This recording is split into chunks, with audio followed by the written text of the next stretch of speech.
trabajo desde una edad muy temprana y educan para dos cosas que a mí me parecen fundamentales para ser un país exitoso: resolver problemas y tomar riesgos.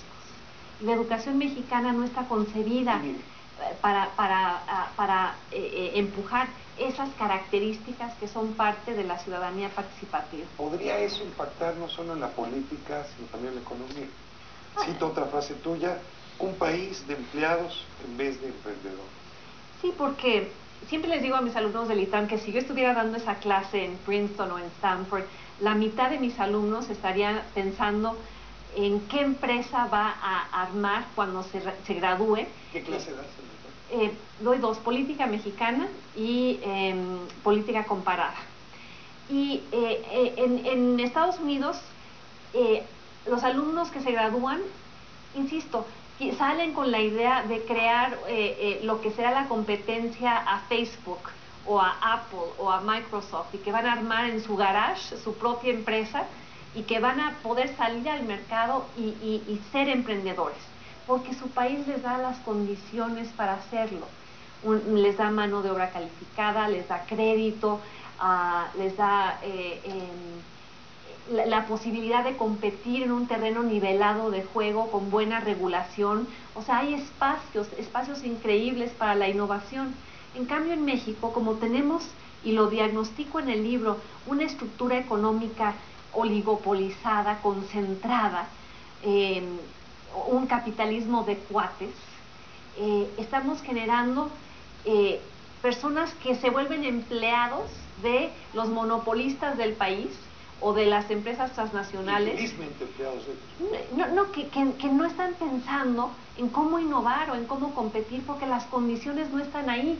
¿Qué joven mexicano en este momento está sentado en su escritorio pensando cómo voy a competir con Teléfonos de México? Abres el libro justamente con la idea de que vivimos obsesionados con el fracaso.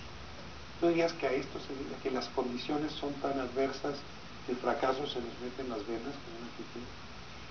Yo creo que hay mucha tolerancia en México para el fracaso. Hay muchas, que muchos se conforman con esta frase: pues sí, así es México. Ni modo. Aquí nos tocó vivir. Aquí nos tocó vivir y no es posible lograr una transformación más profunda. Hablo del país conformista, de ese país que coloca la vara de medición al ras del suelo y que vive caracterizado por la frase "por lo menos". Un momento, porque lo dices, está tan al ras del suelo que nos tropezamos con esa vara una y otra vez. Una y otra vez, porque en lugar de tener la vara de medición acá, y en el libro cito a Martin Luther King, quien dice que no hay nada más terrible que el apabullante silencio de la gente buena. O sea, tantos años de sumisión, de complicidad, de apatía, de conformismo, que llevan a tantos mexicanos a decir la frase, y la escucho cotidianamente: por lo menos. Por lo menos no ocupamos el último lugar en las evaluaciones PISA de educación. Por lo menos el aeropuerto de la Ciudad de México es menos malo que el de Ruanda. Por lo menos en el sexenio pasado solo se robaron un Jeep rojo y una Homer. Por lo menos, como dice el presidente Felipe Calderón, somos un país menos violento que la ciudad de Nueva Orleans.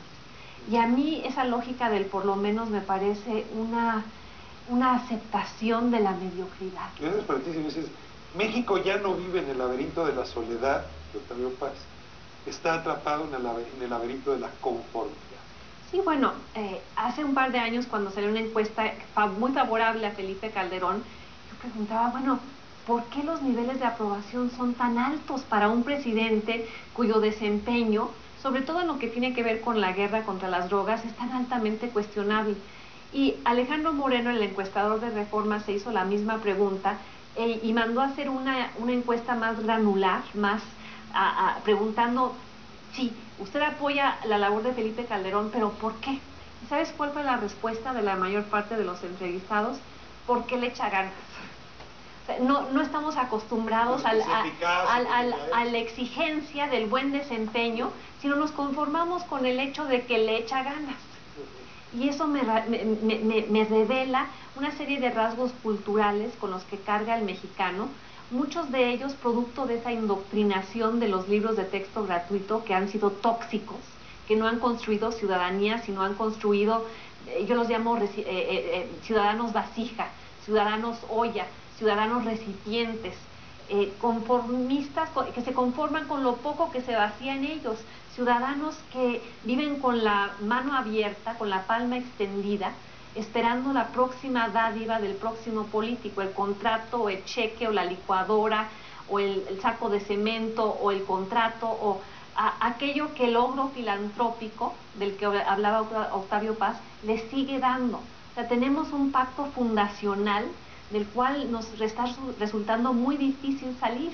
Es ese pacto entre oligarcas, partidos políticos, élites empresariales, la gerontocracia sindical, y es un pacto para no cambiar. Y una frase, creo que era a partir de la película, ¿a qué le tiras cuando sueñas mexicano? Era un poco la pregunta, ¿cuál es el sueño mexicano? Es una cosa muy dura. El sueño mexicano es una tumba provisional. ¿Qué quieres decir? Y por cierto, ahí lo ligas con el tema del petróleo, con las remesas, con la manera como estamos financiando nuestra economía. ¿Qué me gustaría que soñaran los mexicanos? Que México fuera un país rico. O sea, como que nos falta la capacidad de pensar, de soñar en grande, la capacidad de imaginar ese México posible. Y por eso caminamos permanentemente de lado, atorados en la mediocridad y en el subdesempeño permanentes. O sea, y hemos crecido tan solo 1.5% promedio en los últimos 20 años. O sea, estamos creando clases medias, pero a un nivel lento. Y tiene mucho que ver con las expectativas de lo que esperamos de nuestra clase política son tan bajas. O sea, el simple hecho de que en cualquier país funcional, Humberto Moreira hubiera sido obligado a renunciar el día en el que salió la primera nota sobre el endeudamiento ilegal contratado en Coahuila cuando él fue gobernador. Y ahí sigue. Y hablo en el libro de cómo la impunidad es una condición necesaria para el funcionamiento de este sistema político. ¿Y por qué los políticos de México actúan con tal impunidad? Porque pueden. Porque no hay una ciudadanía combativa, enérgica, resistente, que ofrezca resistencia a ese comportamiento y que salga a las calles o use las redes sociales o use todos los instrumentos a su disposición para alzar la vara de medición y que personas como Moreira se vayan, se vean obligadas a retirarse de la política. Que haya sanción social. ¿Dónde está la sanción social contra el Niño Verde, por ejemplo, que sigue pululando por todas las fiestas y los eventos sociales de México? Y va al Senado, de todas maneras. Y va al Senado como si nadie hubiera visto ese video en el cual estaba negociando un soborno de $2 millones para permitir la construcción de un hotel en una zona ecológica, y ahora involucrada en otro escándalo de departamentos en Cancún, de su propiedad y de la propiedad de sus amigos, desde donde se lanzó de un balcón una joven que murió. O sea, escándalo tras escándalo en el país donde nunca pasa nada. Pero lo que insisto es que muchas veces nunca pasa nada por esa falta de ciudadanía. Porque Frodo no sale y busca. Claro, porque tenemos mal gobierno y mala sociedad. Hablas no solo de cómo nos falla o nos exprime el gobierno, hablas también de sentirte como una naranja. Necesito, yo al igual que usted, parezco una naranja. A mí, al igual que a usted, todos los días, alguna empresa pública o privada me exprime. Los privilegios. Sí, bueno, a una naranja la exprimen así para sacarle el jugo. Bueno, ¿cómo nos exprimen a mí y a ti los monopolios del país? Pues cobrándonos tarifas injustificadas, comisiones altísimas por las tarjetas de crédito, por ejemplo, los créditos hipotecarios carísimos, cómo nos exprimen los notarios, también un monopolio, las aseguradoras, las afores, etcétera, con la anuencia o la complicidad del gobierno. Y esto se debe a nuestro capitalismo de cuates, a nuestra república mafiosa, que no se construye con base en la competencia, la automaticidad en las transacciones económicas, la buena regulación.